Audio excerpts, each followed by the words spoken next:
on the next episode of Talkin Thrones, a special spinoff of the Talkin TV podcast channel. We talk about episode 4 of season 1 of Game of Thrones, entitled Cripples, Bastards, and Broken Things.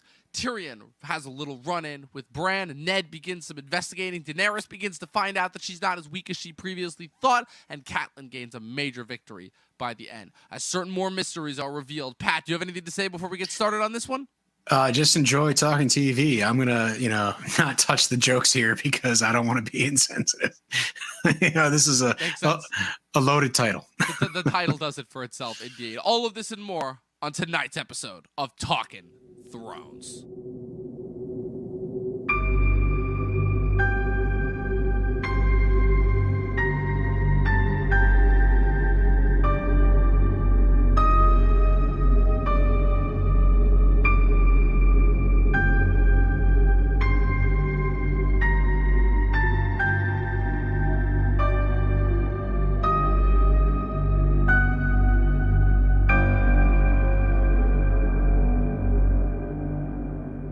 All right, Pat, we're here 4 weeks in, episode 4, season 1. We're almost to the halfway point of season 1, as these seasons are only 10 episodes in their title. So, I don't know, kind of walk me through your mental state right now. How are you so far on this kind of retread through Game of Thrones territory? Is it fortuitous? Are you learning more? Are you starting to, get bored? Walk me through your mindset here.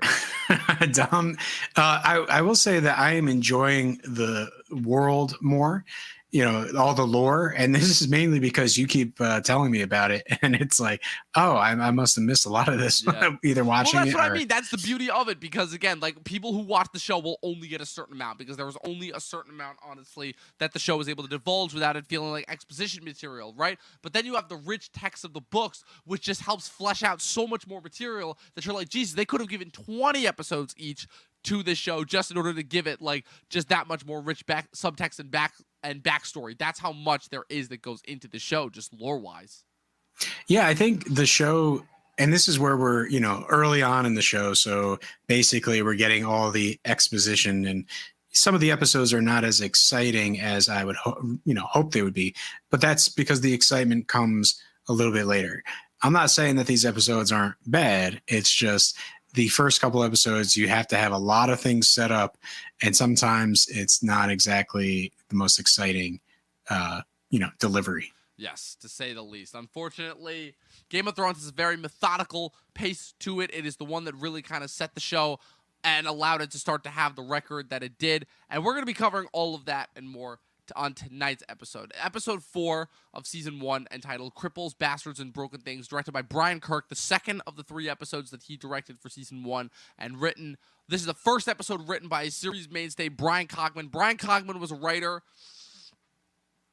who was the only other credited writer besides David Benioff and D.B. Weiss to have written an episode for each of the 8 seasons throughout the show. He wrote 1 episode for seasons 1, 2, 7, and 8, and season 3, and he wrote 2 episodes each for seasons 4, 5, and 6, ultimately. So, this being the first episode written by him, I don't know, did you notice any difference in the sort of, the writing style? Was there more of, kind of a TV feel to it as far as that goes? For me, the main thing is, basically, we got a lot more backstory about the Targaryens. Basically, hey, are you the last of the dragon? That scene with, what is it? Viseryes. Yeah, I always mix it with Varys. Viseryes and Varys. I just can't wait. Robin. Yeah, I can't wait till Asha. I can't wait till the Golden Crown moment happens. Oh man, and that's soon. I'll be saved. Yeah, I think it's an episode or 2 away. Yeah, definitely one of the more satisfying moments to come. Yeah, so basically we find out that, he's paying sort of, I guess, the equivalent of Dany's maid of honor to spy on her. And in this scene, she's in the bath with him, and basically, they're getting it on, but they want some backstory. Oh, you are this last dragon. You are, from this other realm. It's almost like the excitement of this foreigner is sort of what got her into this situation. I'm pretty sure the money part of it helps because she's definitely getting benefits in that department from being a spy. But the fact is, it's sort of like written into this sort of, I guess, very, sexual scene in nature that, hey, I want to know about the dragons. I want to know about the history. And we actually get a little bit of the background of the last dragons that existed before they were killed off. Yeah, it's definitely interesting that obviously this series is kind of in the long line of the build-up to House of the Dragon. And I think obviously this goes with kind of the title of this episode. This episode is entitled Cripples, Bastards, and Broken Things. And I think it refers to a handful of characters that we meet and continue our journeys with in this episode, kind of referring to them both physically and mentally. Obviously, you've got Viseryes with his fractured mental state. You've got Jon with his bastard status. You've got Bran with his newfound status. You've got Tyrion kind of reflecting all this, kind of like the elder one. You've got Samwell Tarly, a new introduction in the show. Also we're introduced to the first of Robert Baratheon's bastards, who later becomes a mainstay character once again, that being Gendry. Joe Dempsie. From his post-Skins appearance, definitely. So there's a lot going on in this episode as far as thematically, and I think that this is the first episode where kind of last week we talked about like how much of like a setup episode it was, and how like we remember that for having like some fun sentimental moments. But this episode, I feel like, is much more so heavy on like a focused theme. Like if there were any episodes that were gonna like take a break from the humdrum of the main story and like introduce kind of like some B plots, take a little side steps, as far as like continuing the central mystery, that this would be like the first episode that I would say has happened so far, like with this season. Yeah, for the most part, let's talk about Jon and Sam at the wall, right? Yes. Because I think this will best illustrate what you're talking about. Sam comes in, and it's like, clearly they're going with the, plus size character that's a coward and he can't fight. And why is he there? And that's all expressly given to us in the first scene. And for the most part, the what's his name? The Master of Arms, Sir Alistair Thorne. Yeah, Thorne is basically like, oh, this is fresh meat. We're going to basically beat this guy and make him a man. And he wants the rest of the recruits to join in and basically, attack him and hit him with the sword and make him pay for sort of how weak he is. And Jon is like, this is not honorable. Like, this is not how you do it. And sort of throughout the arc of the story, he gets to know Sam more and understand that Sam was put in this position of either you die, because his father wants to fake his death. He's going to murder him and then just tell everybody that he fell off a horse and died. Or he can go take the Black at the Wall. And that's the position that Sam was put in, mainly because he's such a coward that his father never believed that he could run a kingdom.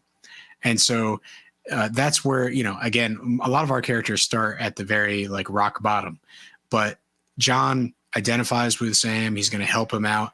He basically intimidates all the other recruits to not attack Sam. Otherwise, they'll get attacked themselves by Jon. And this culminates in, the Master at Arms basically confronting the two of them and saying, you're never going to last 10 seconds beyond the wall. Yeah. And it's because you're not men. And, you can play these childish games, but, it's you have to toughen up. And it's one of those things where it's a complicated situation because, this is how he's taught these recruits in the past how to toughen up. And he's been through the shit. That's the only way I can describe it himself. He tells the story about being 6 months beyond the wall. And, he needs them to realize that this is no longer, lords and titles and basically, earning your place. This is survival. And it takes a harder man to survive beyond the wall. Yes, indeed. Yeah, and if we're kind of continuing with like the plot summary kind of segment of it all, like that's kind of Jon's whole story is him being introduced to Sam and then like them like kind of gradually bringing Sam in as far as, yeah, we're not going to do this. We're not going to hurt him. despite Alistair Thorne's kind of previous way of thinking, and we're going to make him a brother of the Night's Watch, right? That's kind of one response, right? But we see that idea kind of trickle throughout the rest of the episode, definitely. You know, Ned, obviously, within King's Landing, begins his investigation into the thing that may have caused Jon Arryn's death. Of course, suspecting foul play, he interrogates Grand Maester Pycelle, who gives him a book based on the lineage of all of the ancient and powerful families of the Seven Kingdoms, along with those last words, the seed is strong, definitely. Yeah, which, that reminds me. Foretelling side there. Yeah, that reminds me of a Sean Connery film, basically Zardoz. Zardoz. No, Zardoz. It's like an 80s film, but it's a very similar line. If you're a sci-fi buff, you'll know what it refers to. Okay. But for the most part, Rick and Morty also did an episode on it. But hey, so for the most part, the whole idea of Grandmaster Pycelle, hey, here's this book, here's what Jon was doing. My biggest question for me is why, knowing where, Pycelle's allegiance really ends up being, it's revealed later in the show. Definitely, yeah. But for right now, like while his allegiances are pretty ambiguous, it's like, okay, he's still like kind of like a threatening and imposing character. Like he maintains a threat. But like it's definitely a thing where like once kind of like all the curtains are pulled back on him, they kind of pull back the curtain on him first, so he kind of like becomes phased out more and more as time goes on as like being an important character. Yeah, but I always felt like he was with the Lannisters through and through. Like, really, you got that sense from the beginning. Well, I guess it's just maybe it's knowing what happens in the future episodes, and that's sort of what I wanted to ask you about. Is like, is he working with the Lannisters at this point, or is he generally? He has been working with the Lannisters the entire time, but the whole thing is that he, like everyone else, was legitimately shocked by Jon Arryn's death because of how it was orchestrated by Littlefinger. That's the only thing. Gotcha. So you're telling me at this scene he's not connecting the dots that basically this book has to do with the reason why Jon Arryn died. I'm assuming that he assumes it's had something to do with it, but he ultimately, he can't deny Ned. Ned is the hand of the king. If Ned asks it, he has to like give it to him. Obviously, he can't like refuse him. That's the thing. So yeah, but he could have deceived him a lot better than he does in this episode. But at this point, he stands nothing to gain right now because the Lannisters are still in the position of taking everything over ultimately. So in his mind, everything is still in like the Lannister book, and that the Starks are only coming in and disrupting something. He's not seeing it as like blatant betrayal, or at least perceived in that sense, because he just has no like comprehension of it. That's, I guess, the difference between somebody like Pycelle versus somebody obviously like Littlefinger or Varys, definitely. We see a lot less of Littlefinger in this episode than I guess I initially thought. I think he's in like one scene. Yeah. Is he? I believe. Yeah, I believe he just says something. Like if anything at all. But the main thing is, I guess I'm trying to, since I've seen the show already and I'm revisiting after so many years of seeing these episodes, I'm trying to track. Like, are they painting Ned into a corner? Is it very obvious? Like, hey, we want him to go on this investigation. We want him to find the bastards because that's just one more piece of evidence that we can put against him on the day that they basically decide to flip the script, so to speak. Yeah, I basically think that it's something that's set up from the beginning. Obviously, we know Littlefinger and Varys specifically, who are like the two people that openly betray him in court. Basically, we know that their motivations are definitely like clouded and muddied, and they're only going to do what like they have to in the moment in order to survive, right? I definitely think that Ned never really saw a threat from Pycelle. I think that largely comes from how Tyrion treats him in the subsequent season, but I definitely think that while we're in this time period, Ned is kind of all the people that Ned has to worry about within King's Landing, Pycelle is the last one. We also get some interesting stuff the rest of this episode, obviously, as Littlefinger gives him a hint about Sir Hugh of the Vale, who was Jon Arryn's squire, who was promoted shortly after he died. Ned first attempts to approach him through Jory Castle, but he refuses, saying that he'll only talk to the actual hand. Meanwhile, Ned, also operating off of another tip from Littlefinger, goes to a blacksmith in the middle of the city and interrogates the blacksmith's apprentice named Gendry, who he realizes upon close examination is Robert Baratheon's bastard, which of course plays into this as well, but also serves as a clue as to the later when Ned discovers the truth that Jon Arryn died for, of course, that being the similarity that Robert's bastards pose to him versus what his perceived actual children look like. It's a rather interesting kind of conundrum, especially given Gendry's kind of, fortune that he comes into later on. How Gendry kind of views his heritage. Obviously, in the show, how that takes him on one path. On the books, they seem to be taking him on a different path, definitely. We're going to be breaking down kind of the idea behind bastards in this episode and kind of what they mean, ultimately, what their role is in this story, kind of where they come from. Like we said before.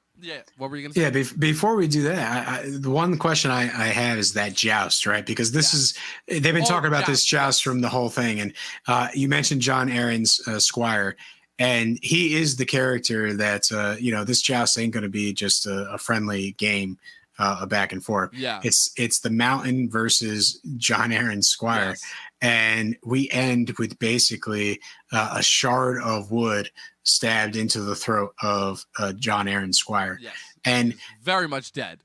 One of the things that I now that we're talking about it, that I kind of wish was written into the episode is Ned, when he does his investigation and he's starting to look for what Jon Arryn was looking at, if he did have a personal conversation with the squire and, was told that there was sort of these things that, are suspicious and are not really, can't be really accounted for.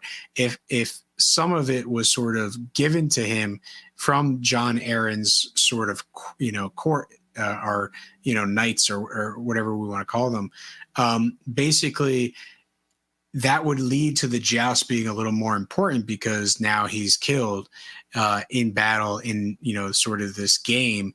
And that would sort of mean that he was intended to be killed. And I guess there is that mystery that maybe the Lannisters did want to kill the squire, but I don't think that's a major platform. At least that's not the way that they presented it. And I think they could have utilized that to strengthen the story of Ned's investigation. Yeah, definitely. It certainly feels like there are deliberate elements that kind of come out of nowhere in order to entrap him. But I will say that Ned's mystery so far is still the most compelling, I think, storyline of this entire season, especially since certain other storylines that were kind of taken into consideration as far as how to jumpstart the mystery ultimately end up kind of becoming not as important as time goes on, unfortunately. So we don't spend that much time in... so obviously, again, we wrap up King's Landing by also being introduced to the Mountain, Gregor the Mountain Clegane, portrayed in the first of 3 people who would portray him throughout the show, that being Conan Stevens in this episode. And the next... Gregor the Mountain Clegane, obviously famous for shoving his brother Sandor the Hound Clegane's face in a fire when they were kids, as Littlefinger tells Sansa in a story today. So the other major storyline, so Daenerys, obviously, and the crew finally arrive at Vaes Dothrak after a couple of more incidents with Viseryes has proven to be just completely unbearable. Daenerys has a very serious sit-down and conversation with Jorah Mormont about whether Viserys would be a good king, and Daenerys really begins to realize just how useless her brother is. Yet another iconic line from Jorah Mormont. It is a line that I've quoted multiple times just in my life and on this podcast in general, which is the common folk always suffer while the High Lords play their games. It's kind of a little bit of a warp on the exact line in the book, but I think it still rings true ultimately. And this is also the moment, Pat, where you brought up before, the moment where Viserys is sleeping with one of the handmaidens that he got for Daenerys, and basically is just literally using this moment in order to just exposit massive amounts of back history about the Targaryens. And I'm like, wow, they were setting up this backdoor pilot right from the get-go, right when they started ultimately. I would say that the other thing that's key here is the fact that he can't stop hitting his sister. Yeah, it's he just can't. It's like a disease at this point. Yeah, but in the previous episode, he basically had a whip around his neck and a guy's shouting, "Do I kill him? Yes or no?" Maybe he should have taken the hint that the tides have turned, or the tables have turned.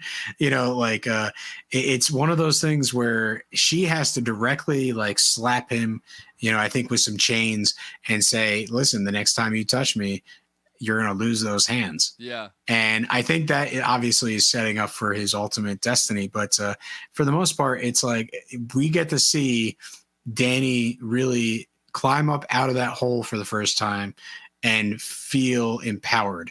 Yes, we got to see a little bit of that last episode, but this is she is finding her place.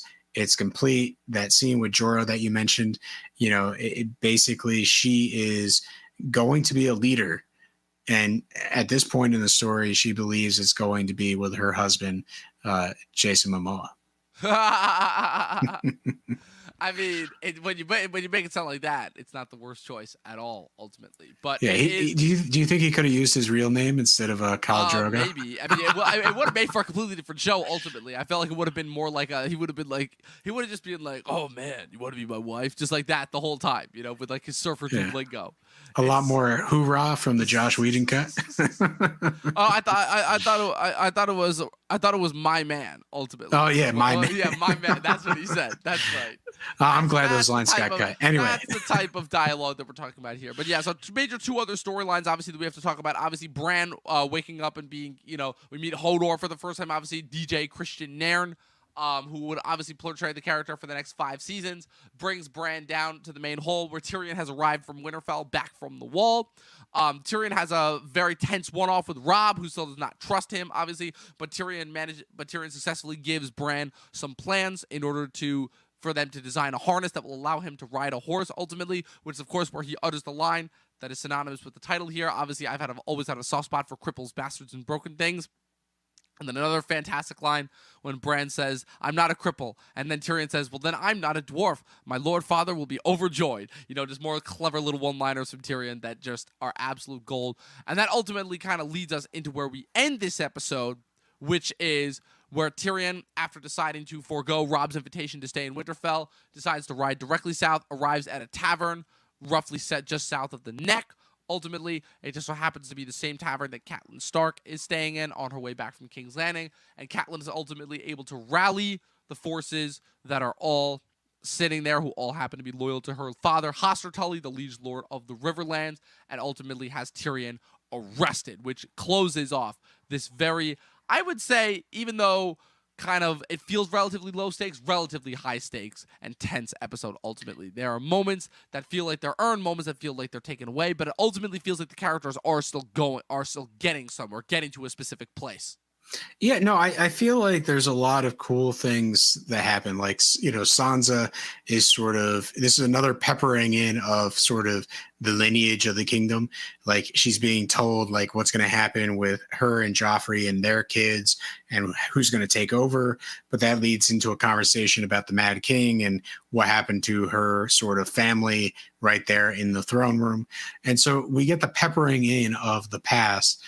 We also get things like when Stark's messenger goes to give Robert a message, Jaime is sitting there, and inside Robert is with several whores, and basically this is Jaime's punishment. He insults his sister while he makes Jaime sort of listen. And so there's a lot of this peppering in of the small details that really help with them, reinforce the motivations of a lot of the different characters. Yeah, definitely. It's kind of, I'd say that this is kind of really the first episode where we kind of take a step back from the plot, and it really lets the little intricacies of the characters start to make their statements, right? I think there are a couple more also original scenes in this episode that were not, found in the novels. Definitely one scene that I can think of is the second to last scene when Cersei comes to visit Ned in a way to kind of like warn him off / kind of try and continue to get him to leave and go back to Winterfell.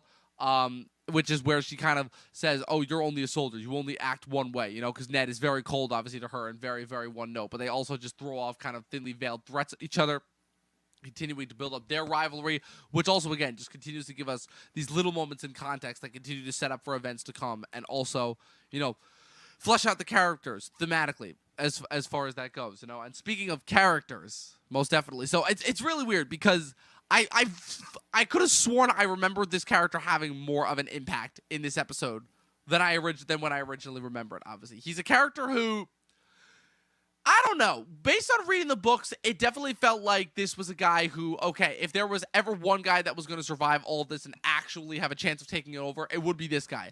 And then the show kind of came along and ultimately kind of went away with that by just making him ultimately just outsmarted. They kind of had him fall victim to the classic HBO trap of, the student has surpassed the master as far as that goes. And that is Peter Littlefinger Baelish, portrayed for 7 of the 8 seasons by Aidan Gillen. Fantastic actor. He just recently was on Those Who Wish Me Dead on HBO Max, which he was fantastic on. Pat, what are your thoughts on Littlefinger as a character? I will say that he has 2 fantastic moments in this episode. One is when Ned is sort of getting information about Jon Arryn and what he was looking on.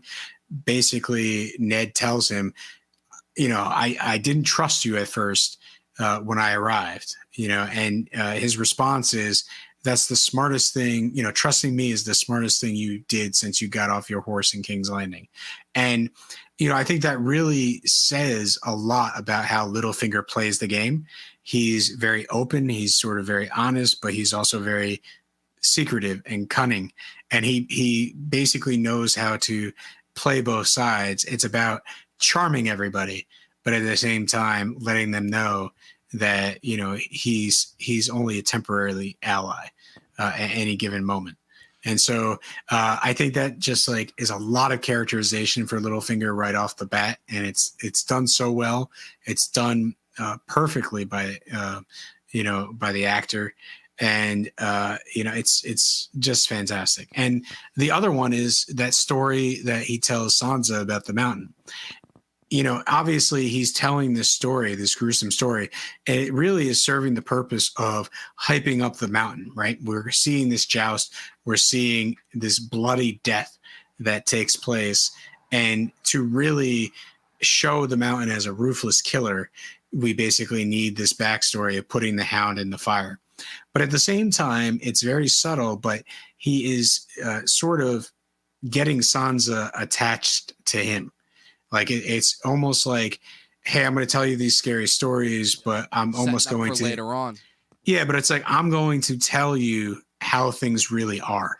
And so when, things sort of go sideways for the Starks in a couple more episodes, basically Sansa more and more relies on Littlefinger as the seasons go on. And it all starts, and we can see just him peppering it in there, doing the manipulation. And on this second watch, it's sort of, again, very fantastic to just see how far this character will go with his long-term plans. I think a very interesting point that I remember that was brought up by Martin, obviously, when talking about this character, is the one thing that he said that was like a little bit of a difference between the Littlefinger in the show versus the Littlefinger in his books, is that he said that there were a couple lines that were dropped in the show about, the idea of certain people mistrusting Littlefinger, the idea of certain people knowing, never trust Littlefinger, never get in bed with him. But Martin has made explicitly clear that his Littlefinger, the Littlefinger in the books, the whole genius of the character is that because nobody knows his allegiance and everyone thinks that he's nice, everyone gets along with Littlefinger. Everyone kind of wants him. Everyone needs him for something. He has made himself the ultimate kind of craftsperson, kind of like center of need as far as the kingdoms go, and he continues to position himself to always be in vital roles in order to help certain people gain attention, in certain moments the Baratheons and others the Starks. Later on, obviously the Lannisters are his advantage. And later on, when he starts mechanizing with the Arryns and the Boltons, and later in his takeover of the Eyrie ultimately. And it kind of his sort of meddling all over kind of was a large part of like what led into the unifying process of Westeros with it throughout the rest of the show, definitely. So he is an important character to say the least, even if he does meet a tragic end. But I guess kind of the whole appeal of Littlefinger as a character is kind of the idea of, a scrappy youth working his way up to be a lord. He's kind of the only person, at least at this time period, that hasn't inherited his titles per se. He's kind of worked his way up and just become the liege lord of this scrappy, bit of gray land, who eventually, throughout the course of the series, earns himself the title of the Lord of Harrenhal and the Lord of the Eyrie, through sheer, like, craftiness and cunning alone. Like, that is how experienced this guy is of a liar and a manipulator, In a weird way, he's the perfect person to, to kind of show Ned Stark the way as far as, how things really work in King's Landing, just as easily as it is to believe that he's the guy to betray Ned Stark when the chips are down, obviously, in episode 7. Well, I would say that Littlefinger, another great part of this particular episode is that council meeting, right? When they're talking about everyone's in the joust, there's not enough guards, the crime is on the rise, we need more men. Ned is like, okay, you already paid for the joust, clearly losing the battle with Robert over spending money. So let's pay for the guards. Ned also, offers, I believe, like 20 or so of his own personal men to reinforce the city guard. And one of the things that Littlefinger says in that scene is sort of all the inns are full, and I believe he says the whores are walking bow-legged. Yeah. And this is the sort of a callback to the fact that he owns several of those bordellos and that he profits on them. And so just that little line of him being very crude and straightforward about how he's profiting during this joust, I think that's one of the signs that makes everybody comfortable with him, because everyone thinks as long as he's running these businesses, he's getting the gold, and anything that he does is to support those businesses. People don't really necessarily connect his really bigger goal of sitting on the throne or obtaining power. They really just see him as a greedy, successful businessman of these times. Yeah. And so I think. No, yeah. Yeah, no, I was just going to say, I think that's what ties into what you're talking about, why he's trusted, why he sort of plays that role of helping people out, is because people feel like it's transactional. Like, oh, he'll benefit financially. We'll get something that we really need to cement power. He's a man of means, definitely, and he's a man of will, per se. And like I said, even he kind of factors into this little title, obviously, because while he's not necessarily any one of the three things that are in this title, he's still a man who has kind of achieved something with seemingly very little, obviously. And that, obviously, kind of we see this continue on, this theme of, like, kind of earning above what is your social class, definitely. We see that with Arya, obviously, trying to go something outside of, she doesn't get as much to do in this episode, but she has this one little cool moment with Ned where Ned kind of tells her what her fate is going to be, what her fate is going to be, and she's kind of like, does that's not me. And then obviously we see with Jon obviously becoming a mentor quicker than we thought he was going to, right? Obviously after having said goodbye to Uncle Benjen last episode, and now he's seemingly got somebody new to take care of at the Night's Watch, but he realizes it's somebody who could strongly benefit if he's given the right leadership, definitely, to work with. And finally with Bran, obviously, who, while still a long way to go before he finally actually begins to, do something, at the very least, he's got that glimmer of hope right now as far as, okay, my life isn't just going to be lying around in this bed and having to be carried around in order to do something, Yeah, and Bran is just the three-eyed raven tease, right? It's like caca or whatever the hell the bird makes. And like that's the beginning, and it's like, and that's what it is. That's what gives way to 3 seasons straight of just walking. Yeah, that's all we get. And so, yeah, okay, the story could have been fleshed out a little bit better, yes. But I think the mystery, the sort of seeing these visions and slowly getting into it, we're starting to see that with this one image. We're probably going to get some next episode, and we're just going to keep on going. So I look forward. Bran's storyline is always a good one until you realize that quite frankly, it didn't go anywhere. I love when you bring up sarcastic points like that. It's just fantastic, ultimately. All right. So tell me about the bastards, man. Yes, that's really all that we can say about Littlefinger as far as our focus character segment. But right now we're going to move on to the Gotchaverse segment, where we're talking about the elements of Westeros and the overall kind of areas around it and different lores and cultures. Today we're talking about the idea of bastards. Bastards are kids, people, just in general, who are born out of wedlock, typically. Usually there are different classes of bastards. Usually, you just have low-born bastards who are just like, just when common people just have sex outside of their, clearly unhappily marriage.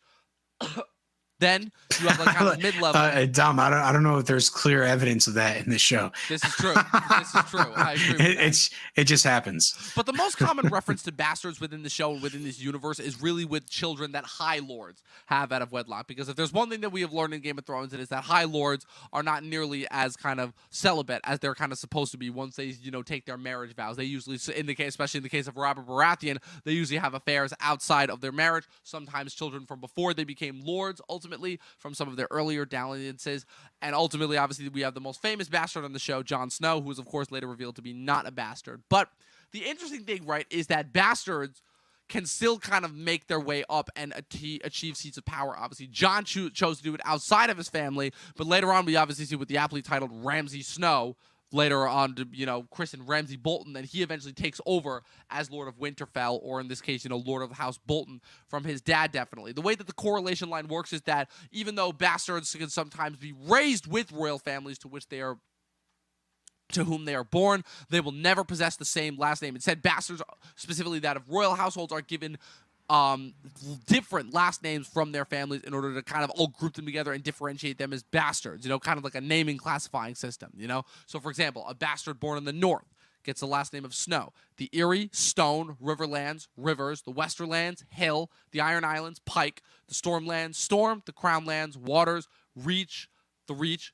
Flowers, and Dorne, Sand, ultimately. Bastards are obviously kind of treated differently, like in different cultures, depending on where we go. Obviously, in Dorne, bastards are completely raised, despite the last name difference, are raised as part of the family and are never made to feel at all different. Obviously, different people kind of reject different bastards. Some bastards aren't even aware that they're of royal lineage. The royalty in this case isn't even aware that they're around. Some bastards are taken in and raised by their royal family ultimately. So it's kind of a different case, kind of a pick or choose. It's not everyone that chooses to go the route of the wall ultimately. But I always found it fascinating, kind of this idea of. It's one of those things where it's not the worst thing in the world, but it's also like they're always kind of seemingly reminded of their place, which is a little bit of an interesting conundrum. And I just wanted to know if you have really had anything to kind of weigh in on that as far as that goes. No, I think in the Game of Thrones universe, it's kind of interesting that it's open, like almost if you have some sort of bastard child in this universe, and you make it publicly known and you sort of set them aside, like the rest of the families are okay with it. You know what I mean? It's okay, well, they're not going to inherit the title. We know the lineage of this sort of, bastard child. Okay, that's fine. Don't worry about it. It seems very cavalier that the way that the kingdoms are set up is to sort of integrate them into the families. Obviously some get treated better than others in terms of that integration, but it's a very interesting dynamic that we get to sort of live with as the show goes on.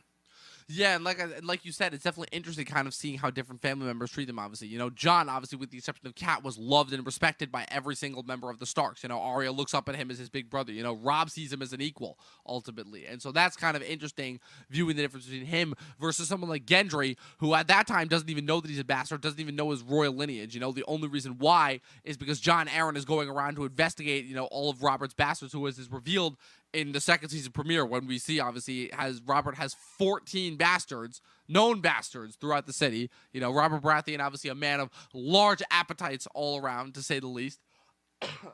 Gendry is not even aware of his parentage and lineage, and only views himself as kind of a lowborn, but technically he is on the same level as Jon, as we later come to find out. So it's interesting to kind of see the parallels, definitely. And it's interesting kind of the continued raging hypocrisy of the kingdoms of Westeros, as far as, certain people are lowborn, but obviously if you still have that reach and influence and extent, that's clearly what matters. It's always interesting to me how that works, as far as kind of the ancient timelines go, of maintaining such order and such chaos at the same time. Yeah. Hey, listen, it's the one thing that's interesting is that Robert's bastards are the ones that are hidden, the ones that no one talks about. Yes. And it's almost like the king. Yeah. That's more of what you sort of expect. From and we're first sort of getting introduced to that concept in episode 4, whereas before it's it's sort of commonplace to have your bastard children alongside your regular children, and they're just integrated into the family. Same thing with the Theon Greyjoy, right? This episode, he has a little moment with Tyrion, and Tyrion is basically just ripping him a new one. Yeah, exactly. You're sort of in love with your captors, Yeah. And Theon doesn't see it that way. The thing I'll say about that is that moment I think is a little bit forced. That moment, that's totally uncharacteristic of Tyrion as far as that goes. There's kind of no reason for him to hate Theon, other than kind of the reason that they just give him as far as the insert there. But that doesn't feel natural. It kind of comes out of nowhere. It feels only something to just kind of spark Theon on his journey that he'll later go on. Yeah, I think if anything, for Tyrion, it's sort of one of those things where Robb just kind of gave him a verbal lashing. And so he goes outside and he's ready to leave. And he basically just, displaced anger. He just kind of gives one to Theon. And, the forced part with the whole, Roz, basically the girl at the inn that Theon likes, that part was definitely a little bit of a forced writing situation. Forced entry, if you know what I mean. That's a crude joke, Dom, and I will chastise you off air for that. No good. Anyway, so I don't know. Any more things to say about the bastards of not the really. world? Ultimately, they get a sore lot, but they ultimately can come to a place of high prominence, definitely. So, with that being said, do you want to get into the death count? Do you remember off the top of your head how many people died in this episode? Only the one, right? He had the wood in his throat. Sir Hugh of the Vale with the wood in his throat. He is the only person who has died. Yeah, I don't know. I already forgot the death count. What are we up to? Like, are we even I am not doing a good job of overall counting. I know it was 4 in the first episode. It was, I think, 3 in the second. There were none last episode, so that puts us up to 8 overall so far. 8 deaths so far. Interesting. Screen. Yeah, we're probably wrong. So let us know in the comments how wrong we are, or maybe we're actually correct. People have died so far in the first 4 episodes of this show, definitely. So, in order to wrap up this episode, of course, we have a few comments from our favorite commenter, Mr. Eric Thorpe of Eric Thorpe Reviews. Yeah, he's all over it. Yeah, oh yeah, he's literally our only fan, but I'm glad that we have someone. He says, do you believe the theory that Tyrion is a bastard, that his father is the Mad King, his mother died also while giving birth to him as Jon's did, since that's a common thing, and also obviously he mentioned that Daenerys' mom also died giving birth to her. So definitely interesting kind of having the origin of like those 3 characters with all 3 of their mothers dying to give birth to them, definitely. But like, did you hear about that theory at all? Were you like kind of into it as far as that goes? No, but it would add to the whole idea that the prisoner gets to decide how the kingdom changes in the end of the series. Yeah. Not only that, but he's not actually who he says he is. Yeah, definitely. It's like, oh, I just tricked you all. I am not Tyrion Lannister. I am instead Tywin Hill. And it's like, what? and then it's like, oh, since I'm not Tyrion Lannister, I could like in this. I think that conspiracy might be a little too much for me, right? It's just the idea that none of these characters are who they actually are presented to be. I think it's unnecessary story-wise. Yeah, I agree, ultimately. So, yeah.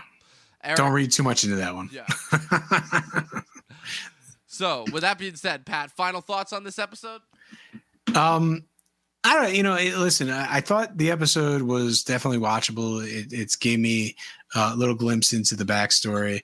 But ultimately I'm really ready for those bangers that I know this show is used to. Hopefully this will be the last of the slow episodes before things finally start to pick up next episode. Yeah, I think it's one of those things where the show definitely is a roller coaster like any television program, and I think you're talking about a period piece, which they nailed it. Yes. Right? There's a couple of moments like when you're watching The Wall and you see people like sadly sword playing in the background that doesn't look real at all. Yeah. It's like you kind of like ignore that part, but for the most part, like the period piece, it's really well set dressed. It's really well written. Like I think the scenes which give us more of the attitude of the world, they're peppered in there throughout the first couple episodes, but the show really starts taking it to the next level.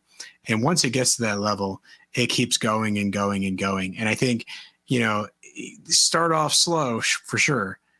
But, again, first time I watched the show and the second time I'm watching the show now, it's like I'm at the point where I'm ready to go. Yeah. Show me something or I got to go watch the great British Bake Off. I was waiting for that to be dropped. Yeah. No, there's definitely something to be said as far as the binge quality factor of the show, and I like kind of how that lets the first couple of episodes of each season kind of zoom by quicker ultimately. I think there's only like a couple of seasons that really break apart from that rule as far as that goes.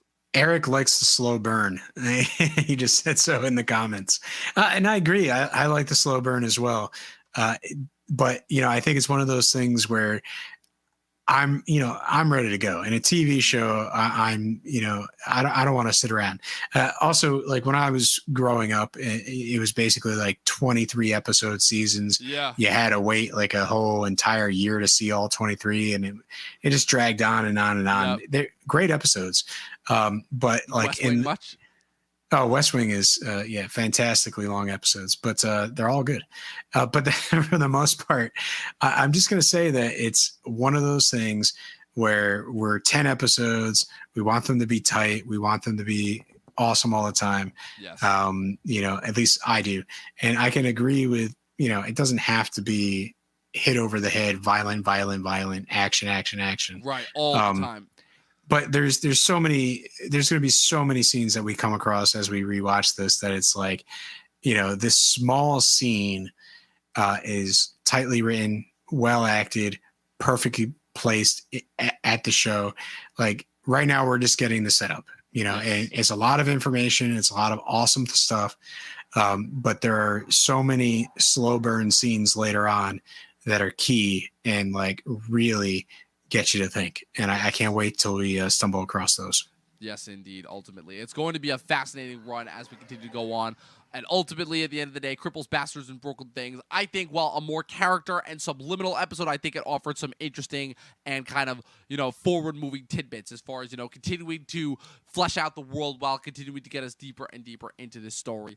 Ultimately. So with that being said, people, that is the end of our 4th episode of Talkin Thrones. A little bit of a shorter episode today, but we hope to continue to give you guys this type of content each and every single week. Be sure to tune in next weekend, definitely, for episode 5, that being entitled Episode 5, The Wolf and the Lion. It's going to be a banger episode as always, people. And once again, continue to stay tuned into everything that is going on the Talkin TV channel. We've got more Fast and Furious first-time watches coming this week. We've got more variety hours. We're back with our summer movie binge on our main podcast series. We've got all this stuff and more coming to you all throughout the rest of the year. Professor Pat, where can the good people find you on the social media brands and programs? Well, you could jump on the Talkin TV YouTube channel and just see how miserable I was watching Spiral with these guys. Quite frankly, hey, my first Saw movie was not so great of an experience. But again, I say this every time, but on Instagram, at Patrick W. Huber, Huber. I said that pretty quickly. But I'll post something someday. That is the promise I give to everybody. Yep, sounds good. Ultimately, I'm still waiting to see that new stuff from you, Pat. Ultimately, I might just have to hit you up for another photo shoot when I come back to visit. Ultimately, just in order to get you to actually take some pictures that I will actually see. And you can, of course, follow me on Facebook and Instagram at the Talkin TV Podcast, which is where I post literally every single day, twice a day, in order to continue to give you guys the content that it is that you deserve. And you can also follow my own personal pages on Facebook and Instagram at Movie Nerd Reviews, all one word. I make sarcastic posts. I make, quick, overall thoughts on movie posts. I kind of call them like my pre-Letterboxd posts. Also, for any Letterboxd fans out there, follow me on Letterboxd at Movie Nerd Reviews as well. It's kind of, the outlet that I use as far as my own personal movie writing thoughts as far as that goes. And for myself, from Pat, that was another episode of Talkin Thrones. We'll be back next week, 12 seasons in a short film, and watch more fucking movies. We'll see you guys next time.